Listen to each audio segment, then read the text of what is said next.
Swimming safety tips to help protect your kids in the pool as we head into summer.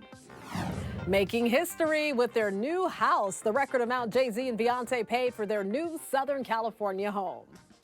You're watching The Rundown. Hello, everyone. I'm Robin Winston. Summer is right around the corner, which means now is a good time for parents and children to learn about pool safety. Active supervision for your child at all times, ensuring that the pools are safe, that there's barriers so they can't get in the pool without being noticed, and that children have classes, that they know how to swim, and that they have these secure life devices in order to keep them safe.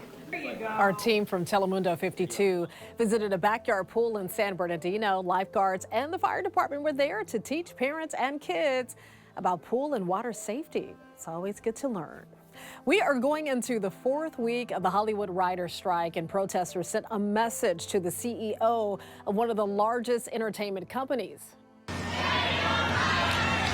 It's hard to believe that almost 40 years have passed since I began my journey right here at Boston University's School of Law.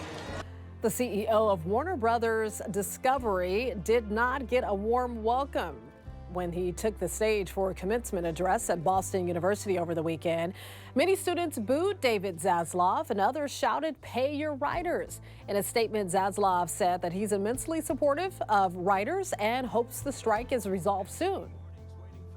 Comcast, the corporation that owns our parent company, NBC Universal, is one of the entertainment companies represented by the Alliance of Motion Picture and Television Producers. Some employees of the NBC News Group are also represented by the WGA and SAG-AFTRA.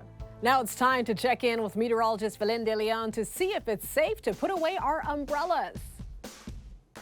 The weather was doing the same thing there for a minute, but now we're going to start to see some changes. We're going to have a more persistent marine layer each morning. Expect those low clouds and fog. We continue to see a chance for storms in the mountains and deserts, but we're drying out very soon. And the temperatures have been warm lately, but we have a cool down on the way. Here's what's happening. A storm that's gaining some strength in the Pacific Northwest is going to be causing the jet stream to lower in our direction. This will increase onshore flow. That's the reason why the marine layer will be so persistent, and also why the temperatures will be coming down. Look at the trend in Santa Clarita. We start the week off with temperatures close to 90 degrees, and then little by little we go down the weather roller coaster. By the end of the week, we're looking at highs only in the 70s. So we're going from AC weather to sweater weather. A Southern California family is pleading for tougher punishment for people who participate in illegal street races after a young man was killed and an apparent street takeover. So a vigil was held Sunday night in Compton for Raymond Olivares. He was struck and killed while trying to cross Avalon Boulevard back in February. His fiancée was also hit but survived. The Olivares family is now trying to turn their grief and pain into an effort to end street takeovers. It just hurts that they took him from us. They took that from us. They took that fatherly figure that we had. The family is urging state lawmakers to pass AB 645, a bill that would authorize the use of cameras to capture speeders on streets where there is a history of racing, sideshows, and injuries. The drag charity that was uninvited to the Dodgers Pride Night has received a new invitation to attend Pride Night at Angel Stadium. So the mayor of Anaheim invited the Sisters of Perpetual Indulgence to be her guest at Angel's Pride Night, which is happening next month. The sisters were set to be honored at Dodger Stadium on June 16th. But the team removed them after receiving backlash from Catholic leaders who say they're upset with the group's use of Catholic imagery and religious clothing. We spoke with Anaheim's mayor, who said that she's disappointed in the Dodgers' decision. We're all part of the MLB family. And I think it's unfortunate that when there is an opportunity to be more inclusive and to be more welcoming, that the decision was made to go the other way. So I thought it was important on behalf of my city to make sure that we are being inclusive of all people, and they know that all people are welcome. The mayor says she's meeting with the sisters to discuss the invitation. We've reached out to the group for their reaction to this invitation. We've also reached out to the Dodgers. President Biden and House Speaker Kevin McCarthy are meeting about the nation's debt ceiling. Negotiations with aides took place over the weekend. At times we heard they were far apart, but late Sunday, there appeared to be a more optimistic tone. The nation is facing a potentially catastrophic default now, just a week and a half away. The United States hasn't defaulted before, so there's no playbook on the fallout. The government would have to prioritize which bills to pay. So certain federal benefits such as Social Security, Medicare, and Medicaid could be impacted. Some economists believe a recession with job cuts would be inevitable, and stock markets could see a dramatic drop. A 3-week transit driver strike in Orange County is over. Shuttles for disabled commuters are now running again. Paratransit drivers have been on strike since May 3rd. The Orange County Transportation Authority contracts its OC Access service to a third-party provider, and both sides reached a deal last week. So OC Access provides about 3,500 trips every day. Well, getting through an airport can have its challenges, right? But a lot of travelers appear to be really unhappy with John Wayne Airport. That's right. Forbes analyzed more than 37,000 tweets about the busiest airports in the United States, and John Wayne Airport appeared to frustrate its travelers more than any other airport. Nearly 2/3 of the tweets could be characterized as angry. Well, some of the words that disgruntled travelers often used were noise, staff, TSA, and delayed. Well, LAX came in 12th on the list, followed by Hollywood Burbank Airport. And many of those travelers at those airports complained about the traffic, about having to wait for so long, people, and noise. Lots of complaints, my goodness. Well, he went out for a jog, and it was nearly the last thing he did. A jogger had a heart attack while he was out on a trail in Elysian Park. But as NBC4's Gordon Tokomatsu reported, he's now on a quest to find the kind stranger who gave him CPR. First off, you should know that Glenn Phillips remembers almost nothing about that fateful morning.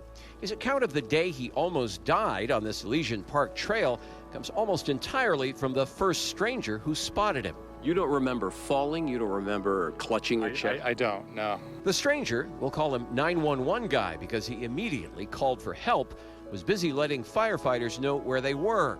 He'd seen Glenn, a seasoned runner who's completed 20 marathons, doubled over, hands on his knees. But then 911 Guy also witnessed another stranger appear out of nowhere. A fit individual, probably in his 30s.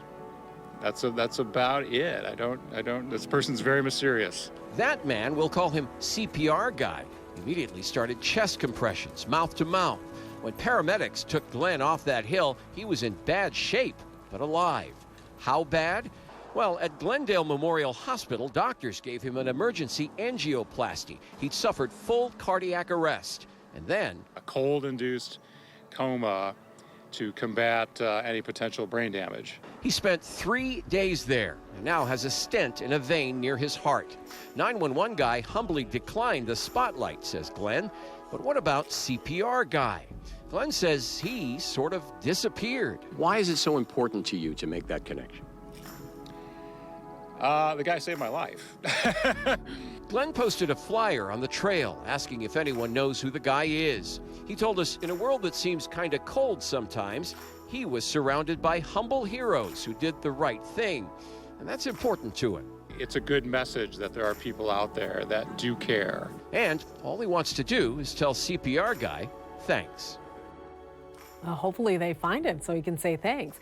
Well, Iggy Pop and other musicians returned to the Rose Bowl stage Sunday night after a lightning storm cut a music festival short 24 hours earlier.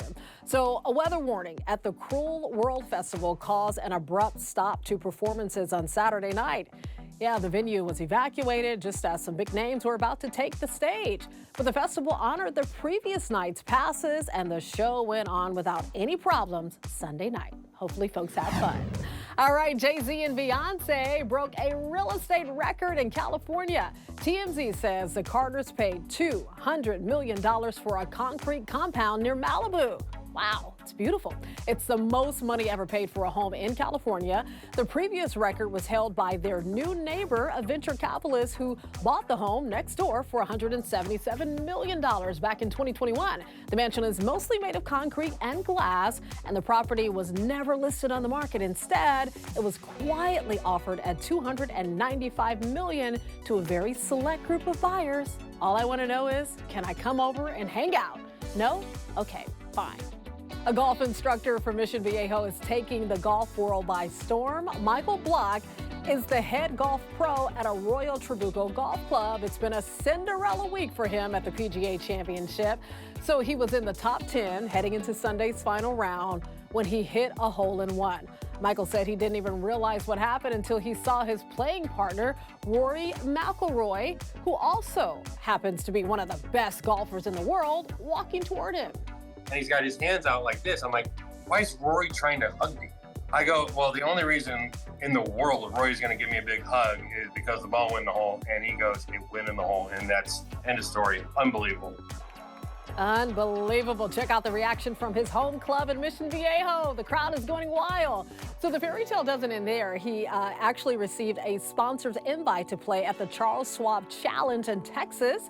And he'll also try to qualify for next month's U.S. Open at Los Angeles Country Club. We are rooting for you, Michael. You got a fan club over here. Chrissy Teigen took 2 of her kids through a car wash for the very first time, and check out their adorable reactions. I think so cool. Feel it. So cool. It's like magic, right? You can see 7-year-old Luna and 5-year-old Miles watch and wonder as the car was soaked with soap and water. In the caption, Teigen says the car wash is now known as $6 Disneyland. And I love that title because it's fun and affordable. Kids are having a blast. You can always get news and weather updates on the NBCLA app and our website, NBCLA.com. And be sure to tune into Today in LA on NBC4 weekdays, 4 to 7 a.m. I'll be helping you get around with traffic reports throughout the morning commute. I'll see you next time on The Rundown.